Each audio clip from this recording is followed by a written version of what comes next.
ষষ্ঠ শ্রেণীর শিক্ষার্থীরা আসসালামু আলাইকুম। কেমন আছো তোমরা? আজকের ক্লাসে তোমাদেরকে স্বাগতম।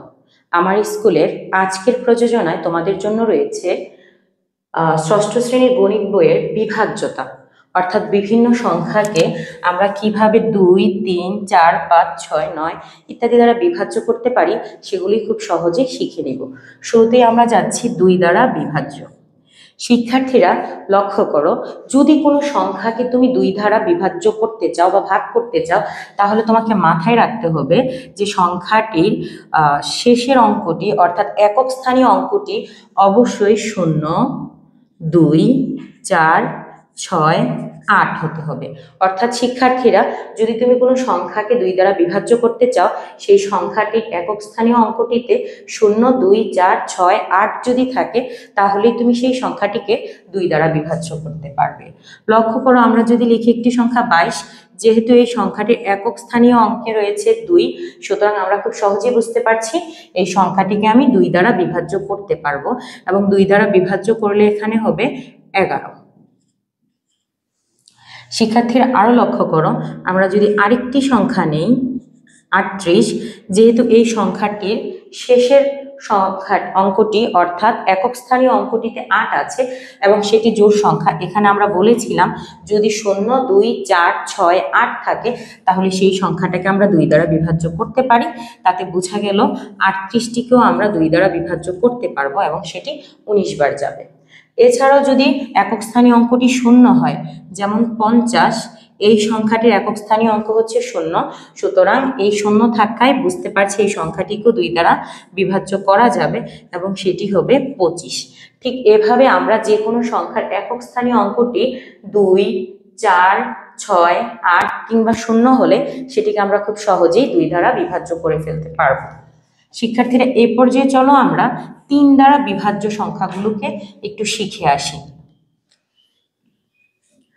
যদি কোনো সংখ্যা 3 দ্বারা বিভাজ্য কিনা সেটি আমরা বুঝতে যাই, তাহলে আমাদেরকে প্রথমে মাথায় রাখতে হবে সেই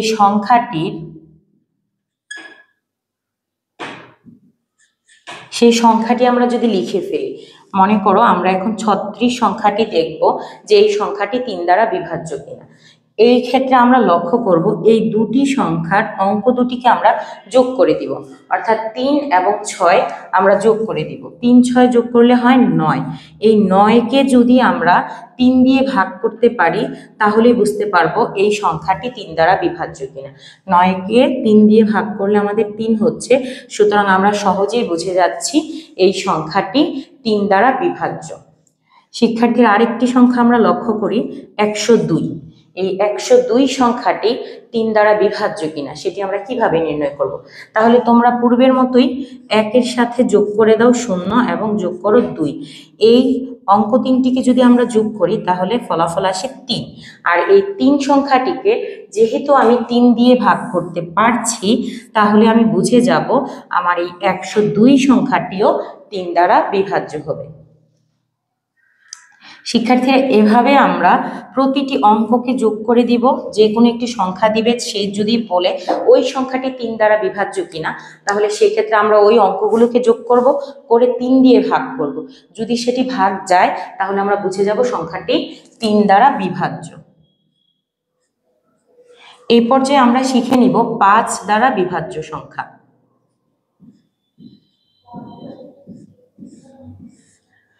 শিক্ষার্থীরা, 5 দ্বারা বিভাজ্য সংখ্যার জন্য আমরা যেটি মাথায় রাখবো, যদি কোনো সংখ্যার একক স্থানীয় অঙ্কে 0 অথবা 5 থাকে, অর্থাৎ 0 এবং 5 থাকে, তাহলে আমরা বুঝে যাব ওই সংখ্যাটি 5 দ্বারা বিভাজ্য। তাহলে লক্ষ্য করো শিক্ষার্থীরা, আমরা যদি লিখি 55 অথবা লিখলাম 25, এই 55 সংখ্যাটিকে আমরা 5 দিয়ে ভাগ করতে পারবো, কারণ এই সংখ্যাটির একক স্থানীয় অঙ্কে 5 রয়েছে এবং 55কে 5 দিয়ে ভাগ করলে সেটি দাঁড়ায় 11। যেহেতু এই সংখ্যাটিকে আমরা 5 দ্বারা ভাগ করতে পেরেছি, তাহলে আমরা খুব সহজেই বুঝে গেলাম সেই সংখ্যাটি 5 দ্বারা বিভাজ্য কিনা। একইভাবে যেহেতু 25 সংখ্যাটির এককের সংখ্যাটি 5 আছে, সুতরাং 25 সংখ্যাটিও আমাদের 5 দ্বারা বিভাজ্য হবে। এছাড়াও আমরা যদি সংখ্যাটিকে লিখি 50 বা 500, যেহেতু সংখ্যাটির একক স্থানীয় ঘরটিতে শূন্য রয়েছে, তাহলে আমরা এখান থেকে বুঝতে পারছি এই সংখ্যাটি 5 দ্বারা বিভাজ্য হবে।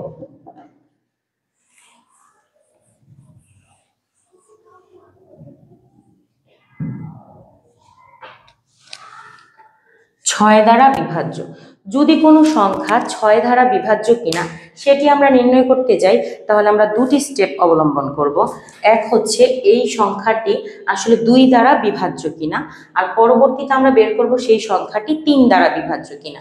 আমাদেরকে মনে রাখতে হবে, যদি কোনো সংখ্যা 2 এবং 3 দ্বারা বিভাজ্য হয় তাহলে সেই সংখ্যাটি 6 দ্বারাও বিভাজ্য হবে। তাহলে শিক্ষার্থীরা লক্ষ্য করো, আমরা একটি সংখ্যা লিখলাম 66। এই 66 সংখ্যাটির একক স্থানীয় ঘর যেহেতু 6 আছে, তাহলে আমরা সহজেই বুঝতে পারছি এই সংখ্যাটি 2 দ্বারা বিভাজ্য, অর্থাৎ জোড় সংখ্যা আছে বিধায় আমরা বুঝে গেলাম সংখ্যাটি 2 দ্বারা বিভাজ্য। এবার আমরা পূর্বে যেভাবে 3 দ্বারা বিভাজ্য সংখ্যা নির্ণয় করেছিলাম, অর্থাৎ অঙ্কগুলোকে যোগ করে দিলাম এবং সেই যোগটিকে যদি আমরা 3 দিয়ে ভাগ করতে পারি তাহলেই বুঝে যাই সংখ্যাটি 3 দ্বারা বিভাজ্য। হ্যাঁ শিক্ষার্থীরা, 66 সংখ্যাটি 3 দ্বারা বিভাজ্য, অর্থাৎ যদি সংখ্যাটি 2 এবং 3 দুটির দ্বারাই বিভাজ্য হয় তাহলে সেই সংখ্যাটি 6 দ্বারাও বিভাজ্য হবে, অর্থাৎ আমাদের এই 66 সংখ্যাটি 6 দ্বারা বিভাজ্য।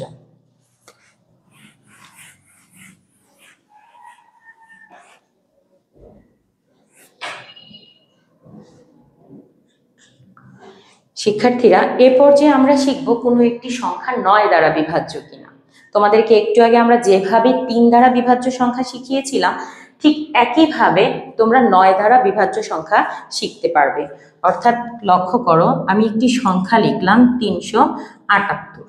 আমরা পূর্বে বলছিলাম 3 দ্বারা বিভাজ্য সংখ্যা নির্ণয়ের ক্ষেত্রে আমরা অঙ্কগুলোকে যোগ করে দিব এবং 3 দিয়ে ভাগ করব। ঠিক একই রকম ভাবে 9 দ্বারা বিভাজ্য সংখ্যার ক্ষেত্রে আমরা সেই সংখ্যাগুলোকে যোগ করে দিব এবং বন্ধুরা ঠিকই বুঝতে পেরেছ, আমরা এবার সংখ্যাটিকে 9 দ্বারা ভাগ করব। যদি 9 দ্বারা বিভাজ্য হয় তাহলে আমরা খুব সহজেই বুঝতে পারবো সংখ্যাটি আসলে আমাদের 9 দ্বারা বিভাজ্য করা যাবে। তাহলে 3 এবং 7 হচ্ছে 10, সাথে আমরা আরও যোগ করলাম 8, হয়ে গেল 18। আমার এই 18 সংখ্যাটি 9 দ্বারা বিভাজ্য, তার মানে আমাদের এই 378 সংখ্যাটিও 9 দ্বারা বিভাজ্য। লক্ষ্য করো সোনা বন্ধুরা, আমরা খুব সহজেই এত বড় একটি সংখ্যা 378 এর সম্পূর্ণ ভাগ না করে, দীর্ঘ সময় নষ্ট না করে, খুব সহজেই এই নিয়মটি লক্ষ্য করে বা এই নিয়মটিকে অ্যাপ্লাই করে অনেক সহজেই বের করে ফেলতে পারছি কোনো একটি সংখ্যা আসলে কি দ্বারা বিভাজ্য। এই যে 378 সংখ্যাটিকে আমি অল্প সময়ের মধ্যেই বের করে ফেললাম এটি 9 দ্বারা বিভাজ্য নাকি বিভাজ্য নয়। এভাবেই আমরা যে কোনো সংখ্যাকে কত দ্বারা বিভাজ্য হবে সেটি নির্ণয় করতে পারবো। শিক্ষার্থীরা, আমরা সবাই ম্যাথ করতে পারি বা অঙ্ক গণিত চাই বলি না কেন করতে পারি, কিন্তু শিক্ষার্থীরা মনে রাখবে সেই ব্যক্তি সবচেয়ে ভালো গণিত পারবে যে নির্ভুলভাবে সবচেয়ে কম সময়ের মধ্যে সেই গণিতটি সমাধান করতে পারবে। আর নির্ভুলভাবে সমাধান করার জন্যই আমরা এরকম বিভাজ্যতার নিয়মগুলো ফলো করতে পারি। আমার স্কুলের পক্ষ থেকে তোমাদেরকে অভিনন্দন এবং শুভেচ্ছা। আমার স্কুলের পাশেই থাকো। ধন্যবাদ।